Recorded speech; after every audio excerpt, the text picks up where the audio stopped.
ਖਬਰਾਂ ਦੀ ਸ਼ੁਰੂਆਤ ਕਰੀਏ ਤਰਨਤਾਰਨ ਦੀ ਜ਼ਿਮਨੀ ਚੋਣ ਤੋਂ। ਸਿਆਸੀ ਵਿਸ਼ਲੇਸ਼ਕ ਜਦੋਂ ਇਹਨਾਂ ਚੀਜ਼ਾਂ ਦਾ ਵਿਸ਼ਲੇਸ਼ਣ ਕਰਦੇ ਨੇ ਤਾਂ ਦੱਸਦੇ ਨੇ ਕਿ ਕਿਹੜੀ ਪਾਰਟੀ ਦਾ ਪੱਲਾ ਕਿਵੇਂ ਭਾਰੀ ਹੈ ਤੇ ਕਿਹੜੀ ਪਾਰਟੀ ਦੇ ਵੋਟ ਬੈਂਕ ਨੂੰ ਪ੍ਰਭਾਵਿਤ ਕਰ ਸਕਦੀ ਹੈ। ਜ਼ਿਮਨੀ ਚੋਣ ਦਾ ਰੌਲਾ ਪੈ ਗਿਆ, ਕਹਿੰਦੇ ਉਮੀਦਵਾਰ ਵੀ ਮੈਦਾਨ 'ਚ ਆ ਗਏ ਪਰ ਪੰਜਾਬ ਦੇ ਮੁੱਦੇ ਗਾਇਬ ਨੇ ਜੀ। ਪ੍ਰਵੀਨ ਜੀ, ਪੰਜਾਬ ਦੇ ਮੁੱਦਿਆਂ ਤੇ ਕਦੋਂ ਚੋਣਾਂ ਲੜੀਆਂ ਕਿਸੇ ਨੇ? ਸਹੀ ਹੈ, ਬਿਲਕੁਲ ਜੀ।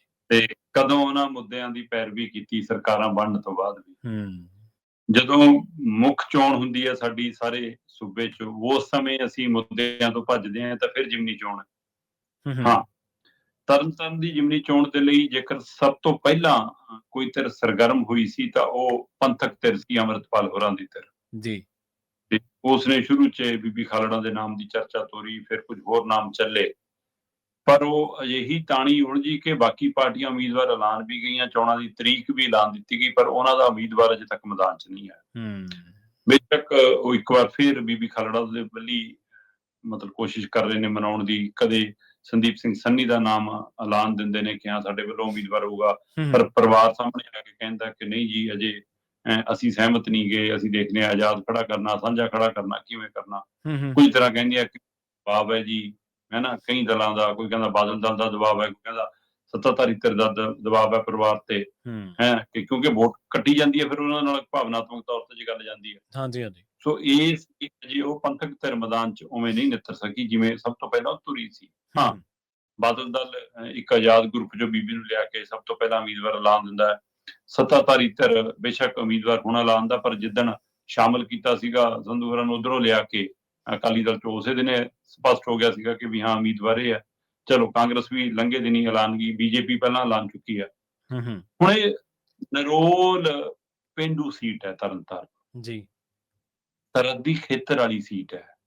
ਉਹਦੇ ਨਾਲ ਨਾਲ ਹੁਣ ਇਹਦੀ ਰੋਹ ਪੰਥਕ ਖੇਤਰ ਮੰਨਿਆ ਜਾਂਦਾ ਮਾਝਾ, ਉਹਦੇ ਵਿੱਚੋਂ ਇਹ ਵੀ ਪੰਥਕ ਖੇਤਰ ਦੀ ਸੀਟ ਮੰਨੀ ਜਾਂਦੀ ਹੈ। ਖਾਸ ਕਰਕੇ ਅੰਮ੍ਰਿਤਪਾਲ ਵਾਲੀ ਧਿਰ ਜਿੱਤਣ ਤੋਂ ਬਾਅਦ ਇਹ ਮੰਨਿਆ ਜਾਂਦਾ ਕਿ ਇੱਥੇ ਜੋ ਮਾਹੌਲ ਹੈਗਾ ਜੀ, ਹੈ ਨਾ, ਇਸ ਲਈ ਜਦੋਂ ਕਿ ਇੱਥੇ ਕਾਂਗਰਸ ਵੀ ਜਿੱਤਦੀ ਰਹੀ ਹੈ, ਬਾਦਲ ਦਲ ਦਾ ਜਿੱਥੇ ਕਾਂਗਰਸ, ਸੋ ਇਸ ਲਈ ਇਹ ਦੇਖਣ ਵਾਲੀ ਪਹਿਲੂ ਹੈ ਕਿ ਇਹਦੀ ਸਥਿਤੀ ਕੀ ਬਣਨੀ ਹੈ ਜੀ। ਹੁਣ ਜਿਹੜਾ ਇਹ ਮਸਲਾ ਹੈ ਇਹ ਗੰਭੀਰ ਇਸ ਲਈ ਹੈ ਕਿ ਇੱਕ ਤਾਂ ਹਾਲ ਹੀ 'ਚ ਉੱਥੇ ਹੜ੍ਹਾਂ ਦੀ ਸਥਿਤੀ 'ਚੋਂ ਲੰਘ ਕੇ ਹਟਿਆ ਇਹ ਖੇਤਰ, ਤੇ ਅਜੇ ਪੂਰੀ ਤਰ੍ਹਾਂ ਉੱਭਰਿਆ ਨਹੀਂ ਹੈ। ਉਹਦੇ ਬਾਵਜੂਦ ਜੇ ਸਥਿਤੀ ਬਣਦੀ ਹੈ ਤਾਂ ਫਿਰ ਫਿਕਰਮੰਦੀ ਵਾਲੀ ਸਥਿਤੀ ਹੈ ਕਿ ਤੁਸੀਂ ਹੜ੍ਹ ਦੀ ਗੱਲ ਵੀ ਨਾ ਕਰੋ, ਬਾਤ ਵੀ ਨਾ ਪਾਓ। ਠੀਕ ਹੈ, ਤੁਸੀਂ ਆ ਕੇ ਕਾਹੇ ਬਗਾਏ ਕਹਿ ਦੋਗੇ ਜੀ ਸਰਕਾਰ ਦੀ ਯੋਜਨਾ, ਹੋ ਸਕਦਾ ਹੁਣ ਹਫ਼ਤਾ ਰਹਿੰਦਾ, ਕਿਉਂਕਿ ਜਦੋਂ ਤਰੀਕ ਨਹੀਂ ਤਾਂ ਉਹਦੇ ਵਿੱਚ ਸਪਸ਼ਟ ਹੈ ਕਿ 11 ਨਵੰਬਰ ਨੂੰ ਵੋਟਾਂ ਪੈਣੀਆਂ ਤੇ ਜਿਹੜੀ ਨਾਮਜ਼ਦਗੀ ਦੀ ਪ੍ਰਕਿਰਿਆ ਉਹ 13 ਅਕਤੂਬਰ ਤੋਂ ਆ ਜੀ। 13 ਅਕਤੂਬਰ ਨੂੰ ਨੋਟੀਫਿਕੇਸ਼ਨ ਹੋ ਜਾਣਾ ਮਤਲਬ, ਤੇ ਜੇ 13 ਅਕਤੂਬਰ ਨੋਟੀਫਿਕੇਸ਼ਨ ਹੈ ਤਾਂ ਮਤਲਬ ਅੱਜ ਤੋਂ 13 ਤਰੀਕ ਦੇ ਵਿਚਾਲੇ ਇੱਕ ਹਫ਼ਤਾ ਹੋ ਸਕਦਾ। ਇਹਦੇ ਦਰਮਿਆਨ ਮੁੱਖ ਮੰਤਰੀ ਸਾਹਿਬ ਤੇਲ ਵੰਡਦੇ ਨਜ਼ਰ ਆਉਣ, ਦੀਵਿਆਂ 'ਚ ਬਾਲਣ ਲਈ, ਹੋ ਸਕਦਾ ਚੈੱਕ ਵੰਡਦੇ ਨਜ਼ਰ ਆਉਣ, ਮਤਲਬ ਹੈ ਨਾ, ਸਹੀ ਉਹ ਸਰਕਾਰੀ ਤੰਤਰ ਜੰਤਰ ਨਜ਼ਰ ਆਵੇ ਕੁਛ ਕਰਦਾ। ਹੋ ਸਕਦਾ ਤਰਨਤਾਰਨ ਕੁਝ ਖਬਰਸਾਰ ਲੈ ਲਈ ਜਾਵੇ ਇਸ ਬਹਾਨੇ ਨਾਲ ਕਿ ਚਲੋ ਚੋਣਾਂ ਨੇ।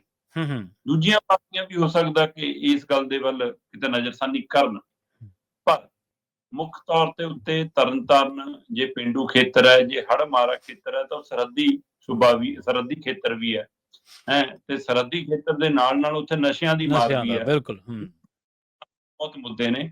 ਉਹਨਾਂ ਮੁੱਦਿਆਂ ਦੀ ਕੋਈ ਚਾਰਜੋਈ ਅਜੇ ਤੱਕ ਕਿਸੇ ਉਮੀਦਵਾਰ ਦੇ ਮੂੰਹ ਤੋਂ ਜਾਂ ਕਿਸੇ ਪਾਰਟੀ ਦੇ ਢੰਗ ਤਰੀਕੇ ਤੋਂ ਕਦੇ ਮਹਿਸੂਸ ਨਹੀਂ ਹੋਈ, ਕਿਉਂਕਿ ਚੋਣ ਪਿੜ 'ਚ ਤਾਂ ਹੜ੍ਹਾਂ ਦੇ ਦਰਮਿਆਨ ਹੀ ਉਤਰ ਗਏ ਸੀ। ਸੁਖਬੀਰ ਬਾਦਲ ਵੀ ਜਾਇਆ ਹੀ ਸੀ, ਮਤਲਬ ਸੱਤਾਧਾਰੀ ਧਿਰ ਵੀ, ਮੁੱਖ ਮੰਤਰੀ ਵੀ ਗੇੜੇ ਮਾਰਿਆ ਹੀ ਸੀ, ਸਾਰਾ ਕੁਛ ਸਰਕਾਰੀ ਰੈਲੀ 'ਚ ਉਮੀਦਵਾਰ ਵੀ ਲਾਣੇ, ਪਰ ਤਾਂ ਵੀ ਉਸ ਹਲਕੇ ਦੇ ਲੋਕਾਂ ਦੀ ਬਾਤ ਪਾਉਂਦਾ ਮੈਨੂੰ ਅਜੇ ਕੋਈ ਨਜ਼ਰ ਨਹੀਂ ਆਇਆ ਜੀ। ਇਹ ਉਮੀਦ ਵੀ ਨਹੀਂ ਹੈ ਕਿ ਹਾਂ ਤੁਸੀਂ ਇਹਨਾਂ ਚੋਣਾਂ 'ਚ ਉਹਨਾਂ ਦੀ ਗੱਲ ਕਰੋਗੇ। ਸੋ ਕੁੱਲ ਮਿਲਾ ਕੇ ਸਿਰਫ ਇਸ ਤਰੀਕੇ ਨਾਲ ਕਿ ਜ਼ਿਮਨੀ ਚੋਣਾਂ ਤੇ ਆਪਾਂ ਲੜਨੀ ਹੈ ਨਾ, ਬਾਦਲ ਧਿਰ ਨੂੰ ਲੱਗਦਾ ਕਿ ਸ਼ਾਇਦ ਆਪਣਾ ਪੈਰ ਧਰਾ ਹੋ ਜਾਵੇ, ਮੁੜ ਕੇ ਜੇ ਗੱਲ ਬਣ ਜਾਵੇ। ਕਾਂਗਰਸ ਸੋਚੀ ਚੱਲ ਕੋਈ ਨਾ, ਦੂਜੇ ਨੰਬਰ ਤੇ ਵੀ ਆ ਗਏ ਤਾਂ ਵੀ ਗੱਲ ਚੱਲ ਜੂ, ਲੜਕੇ ਤਾਂ ਦੇਖ ਚੰਗੀ ਤਰ੍ਹਾਂ।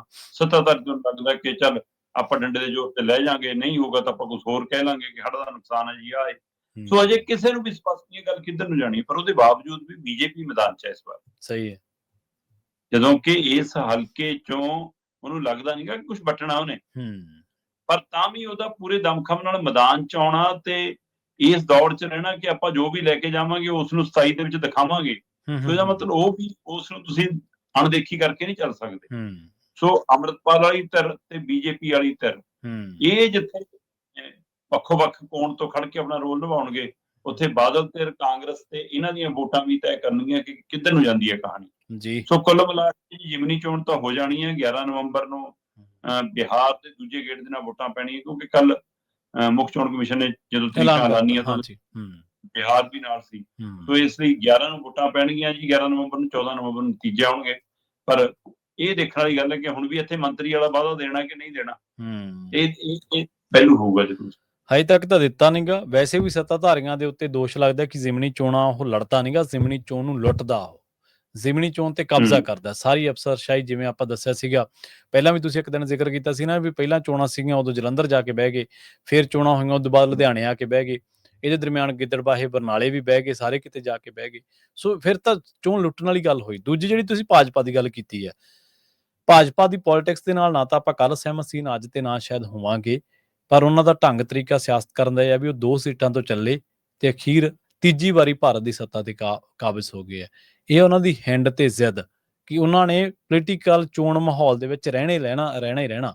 ਵੋਟਾਂ ਪੈਣ ਨਾ ਪੈਣ ਉਹਨਾਂ ਨੂੰ ਉਹ ਕੋਈ ਮਾਇਨੇ ਨਹੀਂ ਰੱਖਦਾ ਉਹਨਾਂ ਨੂੰ। ਹੁਣ ਵੀ ਉਹਨਾਂ ਨੂੰ ਪਤਾ ਵੀ ਨਿਰੋਲ ਪੇਂਡੂ ਇਲਾਕਾ, ਸਾਡੇ ਆ 12,000 ਕਰੋੜ ਤੇ 1600 ਕਰੋੜ ਤੇ ਆਪਾਂ ਕਿੰਨੀ ਚਰਚਾ ਕਰਕੇ ਹਟੇ ਆ। ਇਹਦੇ ਕਰਕੇ ਭਾਜਪਾ ਦੇ ਖਿਲਾਫ ਵੈਸੇ ਵੀ ਰੋਸ ਹੈ, ਕਿਸਾਨੀ ਕਰਕੇ ਵੀ ਰੋਸ ਹੈ, ਪਰ ਬਾਵਜੂਦ ਇਸ ਦੇ ਉਹ ਚੋਣ ਦੇ ਵਿੱਚ, ਮੈਦਾਨ ਦੇ ਵਿੱਚ ਉਮੀਦਵਾਰ ਵੀ ਉਤਾਰਨਗੇ ਤੇ ਲੜਨਗੇ ਵੀ ਚੋਣ, ਵੋਟਾਂ ਜਿੰਨੀਆਂ ਮਰਜ਼ੀ ਪੈ ਜਾਣ ਉਹਨਾਂ ਨੂੰ। ਗੱਲ ਉਮੀਦਵਾਰ ਵੀ ਉਹ ਸਾਡੇ ਚੋਂ ਲੱਭ ਕੇ ਲਿਆਉਂਦੇ ਨੇ। ਹਾਂਜੀ, ਬਿਲਕੁਲ ਇਹ ਵੀ ਪਹਿਲੂ ਹੈ। ਇਹ ਕੰਮ ਕਰਨਾ ਸ਼ੁਰੂ ਕਰਤਾ ਉਹਨਾਂ ਨੇ, ਸਹੀ ਹੈ, ਬਿਲਕੁਲ।